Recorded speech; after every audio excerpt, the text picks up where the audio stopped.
Welcome to The Impossible Shift. I'm your host, Jennifer Benson. Every person has a story, a moment that changed them, a challenge that tested them, a choice that shaped who they would become. On this podcast, we explore those stories through conversations about healing, identity, resilience, purpose, and personal transformation. We'll uncover the lessons that emerge when people face life's most difficult moments and choose to keep moving forward. Because transformation rarely happens all at once. It happens one choice at a time. Thank you for joining us. Let's begin.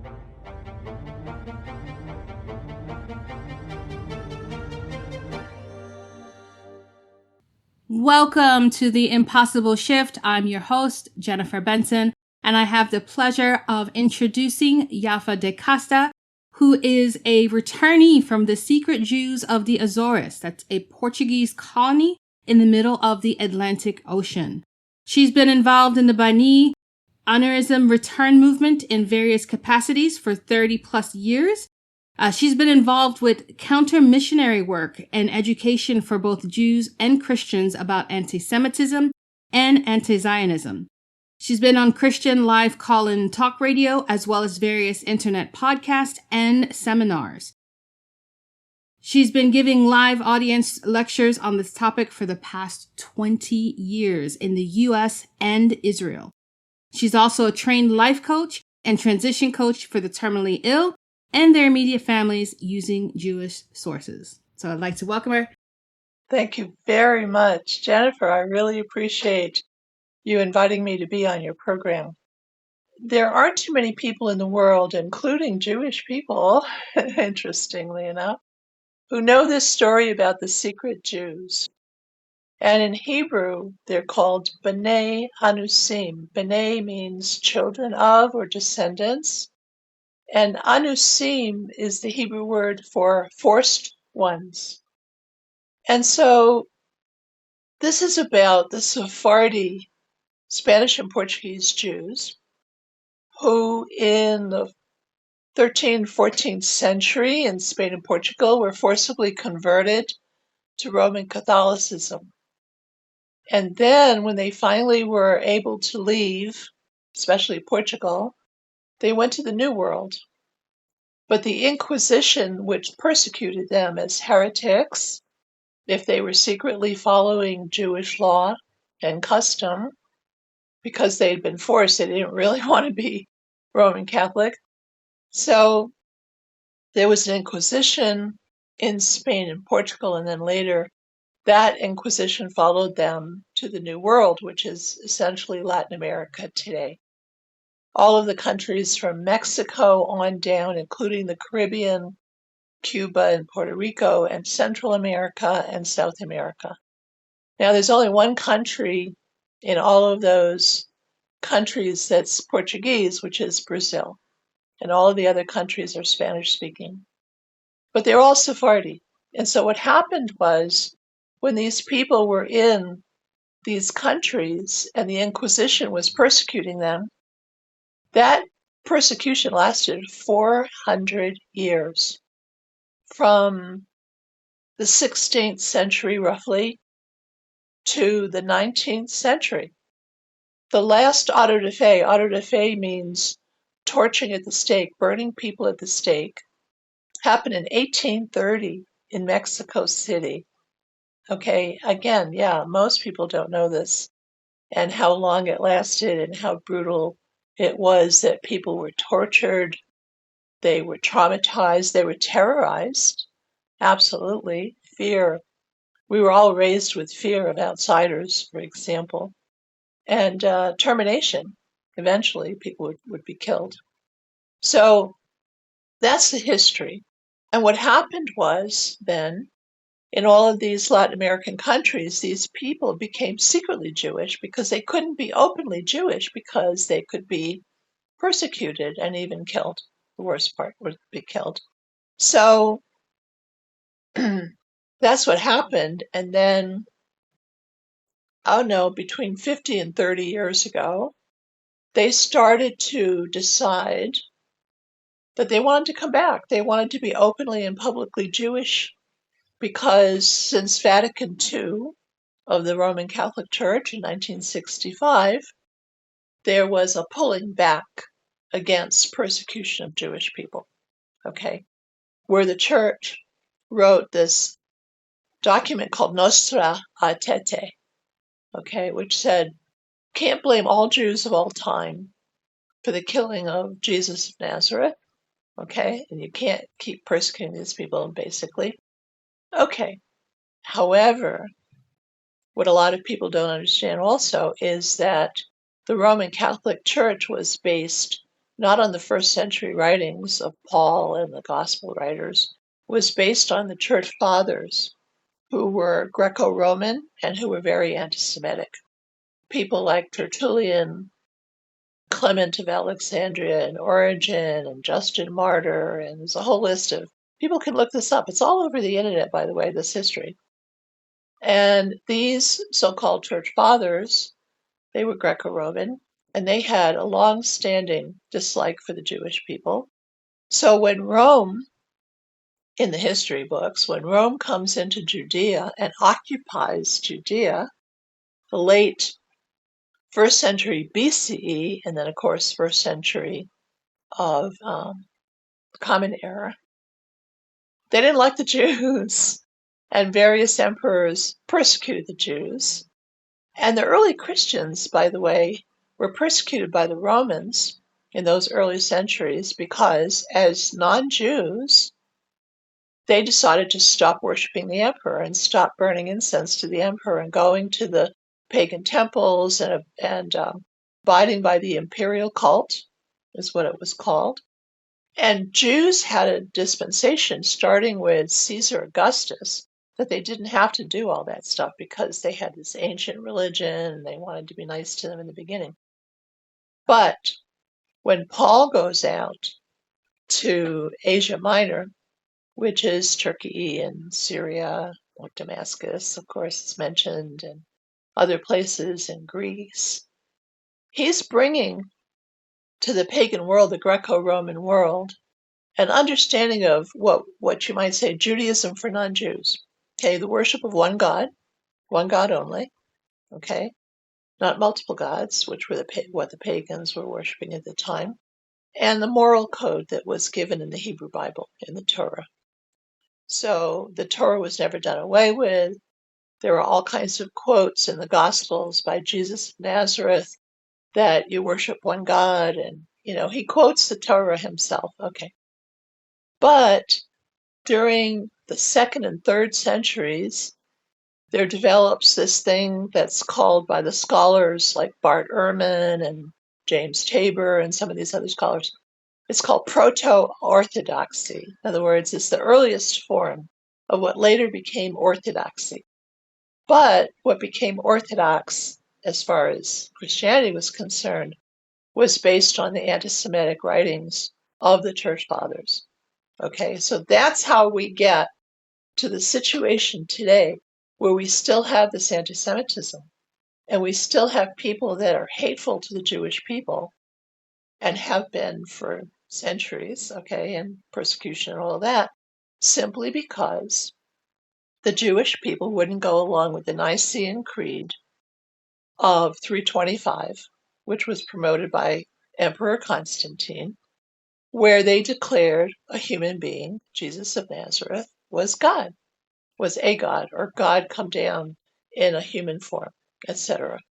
And the Jews couldn't go along with that because it's against what the Torah teaches. We're not allowed by the Torah to worship anything, anyone, any entity, anything except the Creator, God, and Him alone. That's in the Hebrew Bible. And the first century writings were based on the Hebrew Bible. But what comes later in the Roman version of Christianity, I call it Roman because it was Greco-Roman people who created it, and the church fathers were all Greco-Roman. So it was based on that instead, and it was forced. It was forced at the point of the sword because Constantine wanted to have one religion with one God to unify his empire. Paganism at that time, in the early 4th century, was losing a lot of ground. The gods were all fighting with each other, and their disciples, their followers, were all fighting each other. This is all history. This is all historical fact. So he wanted to unify his empire, the Roman Empire, and all these countries that today the modern countries are the remnants of the Roman Empire in Europe and all around the Mediterranean. So he wanted to unify that empire with one religion, and he chose Christianity, but it was the Roman version of Christianity. So what I do is I teach on the antisemitism, the history of it, where it comes from, why it still exists today, because people don't understand where these things come from, these comments and what are called anti-Semitic tropes. A trope is a falsehood. So there are all kinds of things said about the Jewish people that are false, that aren't true.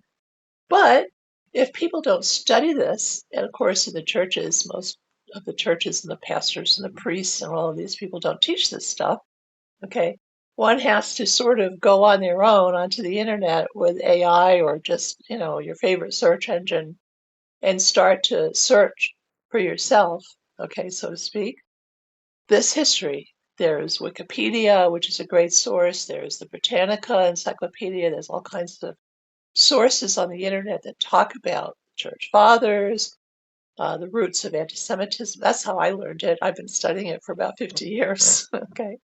So that's how I can teach about it today. And just it rolls off my tongue like, water off a duck.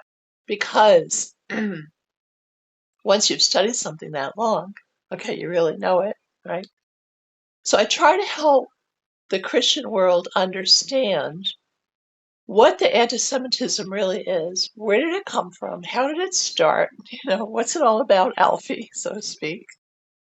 And help them to understand that the Romans, during the time of the Roman Empire and all these emperors and everything, they were very brutal people.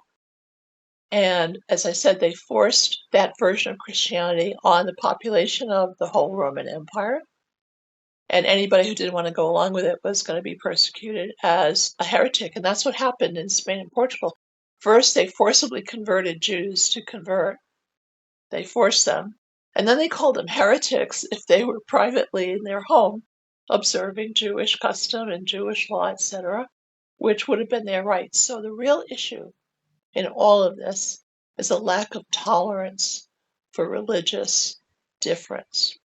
And I'm not talking about having a tolerance for the extremists in any religion that goes and persecutes people because they don't like their religious beliefs. I'm not talking about the jihadis in Islam.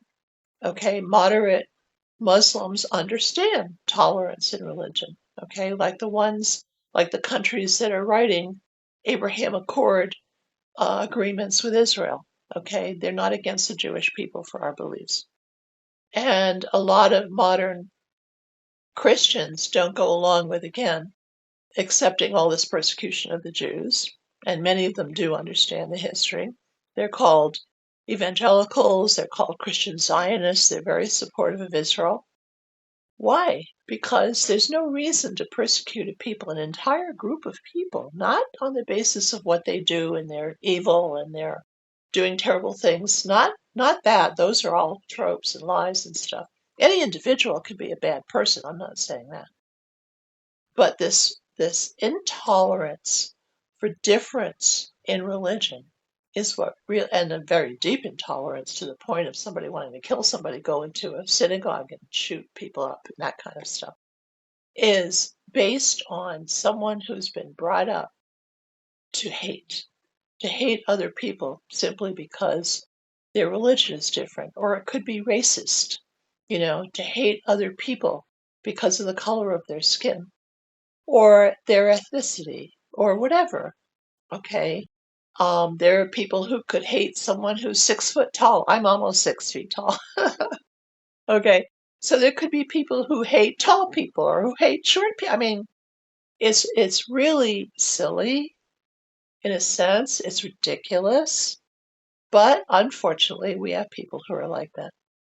And so there's a lot that needs to be said about anti-Semitism, and people learn what it is, where it comes from, how did it start, and why it itself is a mental illness, so to speak. Okay? Because there's no reason to hate an entire group of people, ethnically, religiously, color of skin, whatever it happens to be. Not because of what they do, okay, if they did something bad. Not because of anything like that, just a whole group of people being persecuted or slandered or, spoken about with lies about them. Like Jews only care about money and all this kind of stuff. That's what's going on. So I get on various podcasts like yours today, okay, and share this information so that people can be encouraged to go and look this stuff up for themselves. It's very easy. We have the internet today. We have all kinds of resources. Of course, now even AI. The difficulty with AI is you have to really know how to ask the question. And the further difficulty with AI is they're only pulling data and information from what's already on the internet. And some of this information, which goes way, way back, isn't even so much on the internet. So it might not even be found by AI. So that's why the way the question is phrased is so important. Okay, and a lot of people don't know how to do that. But it's getting better and people are learning. Of course, we can all learn.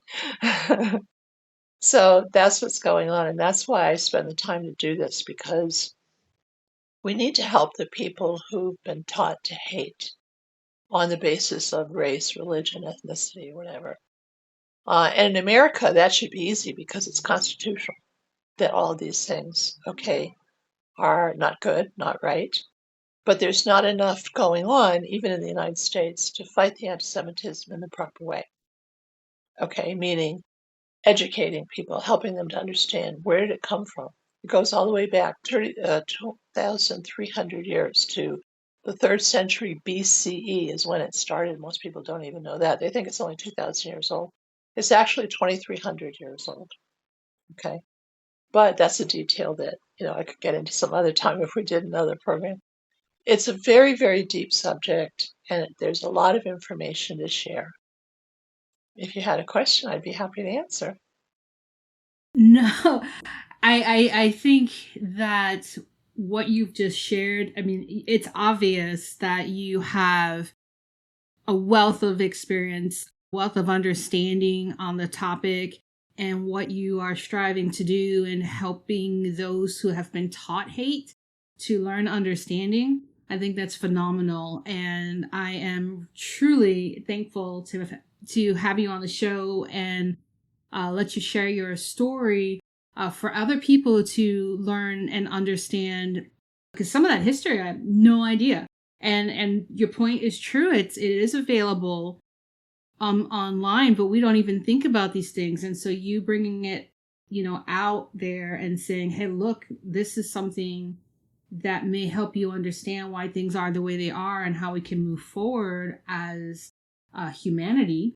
It is fantastic, phenomenal. So thank you so much for joining us today. I really Thank appreciate you for you. having me. I appreciate you very much. All right. So with that being said, thank you, listeners, for joining us here on The Impossible Shift. We will see you next time. Take care. Thank you for joining me for this episode of The Impossible Shift. If today's conversation resonated with you, I invite you to share it with someone who may need to hear it.